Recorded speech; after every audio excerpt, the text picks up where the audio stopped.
Hello everyone, welcome to CLAT prep. जैसा कि आप सभी को पता है कि हम डेली न्यूज एनालिसिस करते हैं, फैक्चुअल एनालिसिस करते हैं, उसके साथ साथ 20 क्वेश्चंस की प्रैक्टिस भी करते हैं। तो आज कौन सा दिन है? आज है 8 जुलाई 2025। तो चलिए देखते हैं आज के क्वेश्चंस कौन कौन से हैं। सबसे पहला क्वेश्चन आता है, which of the following is not accepted as a valid proof of the citizenship during special intensive revision of the electoral rolls in the Bihar। हमने एडिटोरियल में पढ़ा था कि बिहार में इलेक्शन होने वाले हैं और वहां पर जो लोग हैं उनके सामने एक बहुत बड़ा चैलेंज आ चुका है कि उन्हें अपनी सिटीजनशिप को प्रूव करना होगा, और अगर वो नहीं कर पाते हैं, अगर वो कुछ वैलिड डॉक्यूमेंट्स नहीं प्रोवाइड करा पाते हैं, तो वो इस बार वोट नहीं दे पाएंगे। तो ये जो स्पेशल इंटेंसिव रिवीजन हो रहा है उसमें कौन सा डॉक्यूमेंट वैलिड प्रूफ नहीं माना जाएगा? तो पासपोर्ट माना जाएगा, बिल्कुल सही है। बर्थ सर्टिफिकेट वो भी माना जाएगा, स्कूल सर्टिफिकेट भी माना जाएगा, आधार कार्ड नहीं माना जाएगा। तो Aadhaar card is the right answer, क्योंकि आधार कार्ड क्या होता है? प्रूफ ऑफ एड्रेस होता है। ध्यान रखना, वो आपका प्रूफ ऑफ एड्रेस होता है और वो इजिली बन जाता है, आप इस बात को जानते हैं। चलते हैं next. The Chin community, often in the news for crossing into India, belongs to which country? आज हमने एडिटोरियल में पढ़ा था कि जो आपकी चिन कम्युनिटी है, वो चिन कम्युनिटी बेसिकली कहाँ से बिलोंग करती है? तो म्यांमार से बिलोंग करती है, और म्यांमार 1937 में सेपरेट हुआ था भारत से। Myanmar was part of India, और वहां की चिन कम्युनिटी जो है, वहां के लोग माइग्रेट करके भारत में पहुंच जाते हैं और भारत में आकर वो इलीगल तरीके से रहने लग जाते हैं। तो ऐसे करके अभी एक डाटा निकल के आया जो कि हमने पढ़ा था, लगभग 4000 के आसपास ऐसे लोग हैं जो भारत के मिजोरम में पहुंच चुके हैं। तो कौन सा राइट आंसर है? Myanmar is the right answer, जैसे हमने कुकी और मेथई पढ़ा था। नेक्स्ट है, Which state government has launched मुख्यमंत्री Vrindavan Gram Yojana to develop model rural village? कौन से स्टेट ने वृंदावन ग्राम योजना लॉन्च की है जिससे मॉडल रूरल विलेज को डेवलप किया जा सकेगा? तो कौन सा है? Madhya Pradesh. Option number C is the right answer, one liner में याद रखना। Who will chair the BRICS summit in 2026? तो इस बार कौन उसको होस्ट कर रहा है? तो आपने पढ़ा होगा ब्राजील, मोदी जी वहां गए हुए हैं। ठीक है, आपसे पूछेगा नेक्स्ट ईयर कौन करेगा? 2026 तो खुद इंडिया इसे होस्ट करने वाला है, सिंपल सा याद रखना। Option number C, India is the right answer. Next चलते हैं। Seine river that was recently seen in the news is located in which country? जो आपकी सीन रिवर है जो अभी न्यूज में थी, कौन से देश में? तो याद रखना, इस सीन रिवर को 100 सालों से बंद किया हुआ था, और उसके बाद दोबारा से इसके अंदर स्विमर्स वो आ चुके हैं, दोबारा से इसको ओपन कर दिया गया है, ठीक है, स्विमिंग के लिए। तो ये न्यूज में आ चुकी है। तो कहाँ की है? तो सिंपल याद रखना, फ्रांस की सेकंड लॉन्गेस्ट रिवर है ये, इस वजह से ये न्यूज में आ गई। ठीक है, चलते हैं next. National commission for the minorities, ठीक है, याद रखना, हर किसी के लिए कमीशन बना हुआ है। आपने पढ़ा होगा national commission for SC, national commission for ST, national commission for OBC, है ना। इनके आर्टिकल्स भी पढ़े होंगे। Article 338 national commission for ST के लिए है, आर्टिकल 338 का part A national commission for ST, and for OBC article 338 का B. National commission for women भी बना हुआ है, वुमेन एम्पावरमेंट के लिए। ऐसे ही नेशनल कमीशन फॉर माइनॉरिटीज भी बना हुआ है। तो पूछा है किस मिनिस्ट्री के अंडर में काम करता है? क्यों पूछा? क्योंकि लगभग फरवरी के बाद से आपका जो नेशनल कमीशन फॉर माइनॉरिटीज है, इसका हेड ही नहीं अपॉइंट किया गया है। इसका हेड है ही नहीं, कोई चेयरमैन ही नहीं है।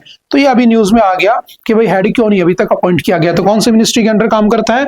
Ministry of minority affairs. Option number is the right answer. बताना इसके मिनिस्टर कौन है, कई बार आप नाम सुनते रहते हो। देखते हैं next. The Tiao River, which forms part of the boundary between India and Myanmar, flows along with which Indian state? ये हमने एडिटोरियल में भी पढ़ा था। कौन से स्टेट के साथ फ्लो करती है? तो याद रखना आपका मिजोरम। कौन सी नदी है? टियाओ रिवर, सिंपल सा याद रखना।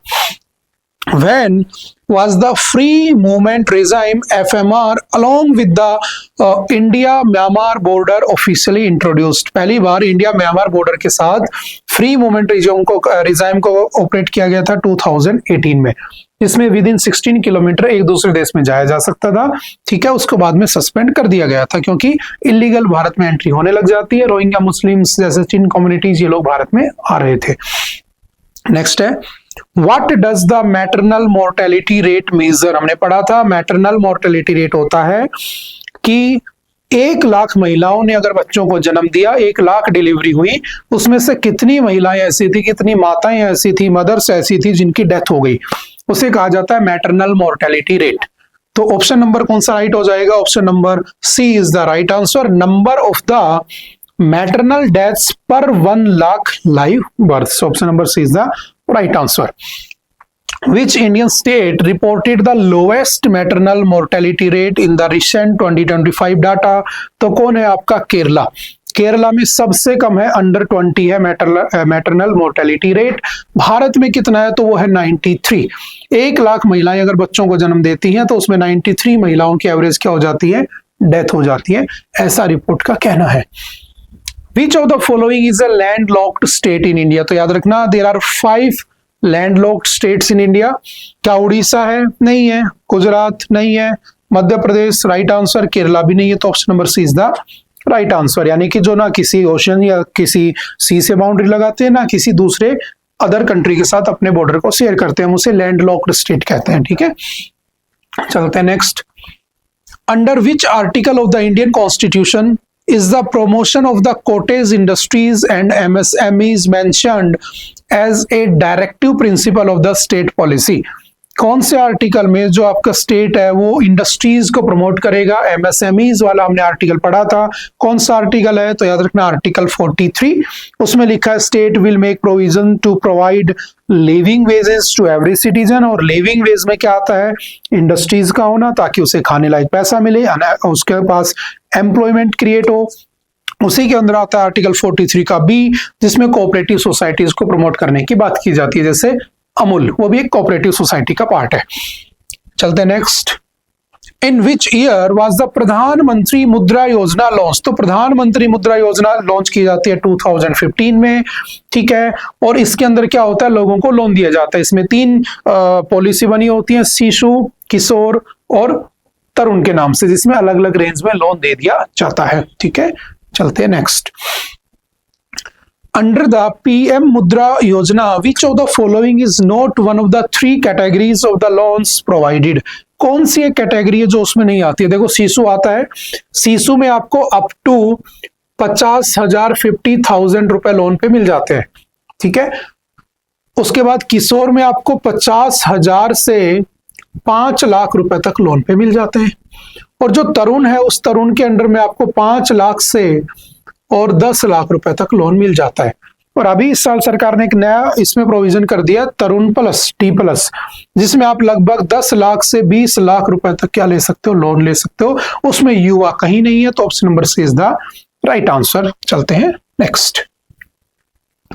इन the context of the election commission of India, What does the term SIR stand for?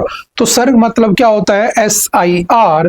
तो इसका सिंपल सा मतलब है special systematic information revision. Option number D is the right answer. ठीक है, चलते हैं नेक्स्ट।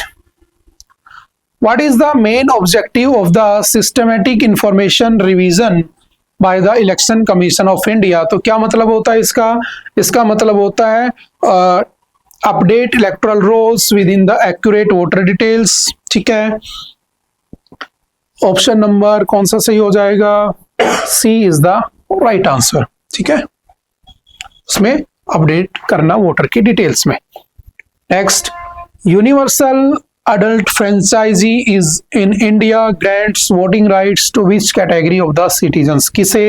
देखो, इसे यूनिवर्सल अडल्ट फ्रेंचाइजी भी कहते हैं, सफरेज भी कह देते हैं, बात एक ही होती है। ठीक है, तो ये जो है यूनिवर्सल अडल्ट फ्रेंचाइजी, ठीक है, ये कितने एज के लोगों को वोट देने के लिए बात करते हैं? देखो, पहले 21 साल था, लेकिन बाद में बाय 61st कॉन्स्टिट्यूशनल अमेंडमेंट 1989 से इसे घटाकर कितना कर दिया गया? 18 साल। तो ऑप्शन नंबर कौन सा सही हो जाएगा? B, all citizens above 18 years regardless of their caste, gender, education, कोई भी क्या कर सकता है? वोट दे सकता है। ठीक है, option number C, B is the right answer. National voters day कब बनाया जाता है? तो सिंपल से याद रखना, नेशनल वोटर्स डे बनाया जाता है आपका 25 ऑफ द जनवरी। ठीक है, क्योंकि 25 ऑफ द जनवरी 1950 को कौन बना होता है? तो आपका 25 ऑफ द जनवरी 1950 को इलेक्शन कमीशन ऑफ इंडिया बना होता है। ठीक है, तो option number C is the right answer. What is the primary purpose of the ham radio? जो आपका HM रेडियो, उसका क्या पर्पज होता है, जो कि एमेच्योर रेडियो के नाम से जाना जाता है? तो basically personal and non commercial communication and emergency service में काम आता है। जैसे अर्थक्वेक आ गया, सुनामी आ गई, ऐसे टाइम पर हम उसका क्या करते हैं, यूज कर लेते हैं। तो option number C is the right answer. चलते next. SIDBI, small industries development bank of India, was established in which year? कौन से ईयर में बना होता है SIDBI? तो याद रखना SIDBI बना था आपका 1990। Option number B is the right answer, जो आपके MSMEs को क्या देता है, लोन प्रोवाइड कराता है। ठीक है, तो आई थिंक आज के लिए इतना ही था। आई होप कि आपको बातें समझ में आई होंगी। फिर भी अगर किसी तरह का कोई डाउट रहता है तो आप आकर मिल सकते हो, पूछ सकते हो। ओके, मिलते हैं दोबारा से किसी नेक्स्ट लेक्चर में। Okay, bye bye, thank you, have a nice day.